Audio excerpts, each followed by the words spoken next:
বইমেলা থেকে এবার আমাদের কমিক সংগ্রহ এই তিনটা: রাজা রানীর গল্প, আমাদের ঢাকা এবং সংসপ্তক।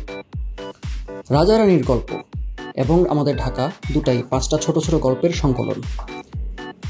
প্রথমটাতে আমরা দেখতে পাই সূচিপত্রে আছে কাঁচাগোল্লা, বর্গী এলো দেশে, বাংলা সনের ইতিহাস, ইলামিত্র, চন্দ্রাবতী, এই গল্পগুলো আছে। প্রত্যেকটাই ঐতিহাসিক ঘটনা, যেমন কাঁচাগোল্লা কীভাবে উদ্ভব হলো সেটা নিয়ে কাঁচাগোল্লা গল্পটা। তারপর বর্গী এলো দেশে সম্ভবত যখন বাংলায় বর্গী আক্রমণ হতো সেই সময়কার গল্প। চন্দ্রাবতী বাংলার প্রথম নারী কবির গল্প। এদিকে আবার বাংলা সন কীভাবে এলো, নিশ্চয়ই সেটা সম্রাট আকবরের সময়কার গল্প। এমন কিছু ঐতিহাসিক গল্প মিলে রাজা রানীর গল্প। আর আমাদের ঢাকা, ঢাকা শহরের কিছু চমৎকার কিংবদন্তি এখানে সংকলিত হয়েছে।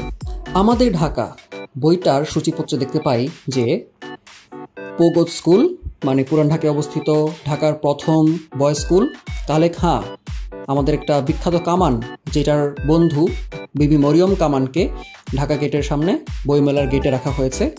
রূপলাল হাউস পুরান ঢাকার একটা বিখ্যাত বাড়ি, মিটফোর্ড, সলিমুল্লাহ মেডিকেল হসপিটাল, আর আরমানিটোলা যেখানে আর্মেনিয়ান গির্জা এবং আর্মেনিয়ান স্থাপত্য আছে।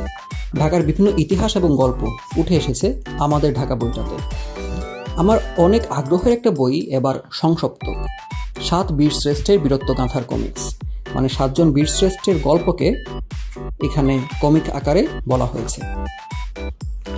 প্রথমেই জীবনবাজি, মোহাম্মদ রুহুল আমিনের গল্প।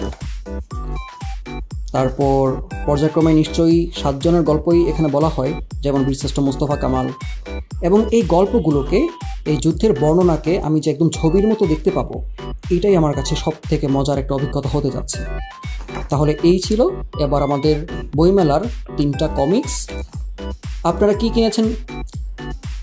আপনারা কি বইমেলা থেকে কমিক কিনেছেন?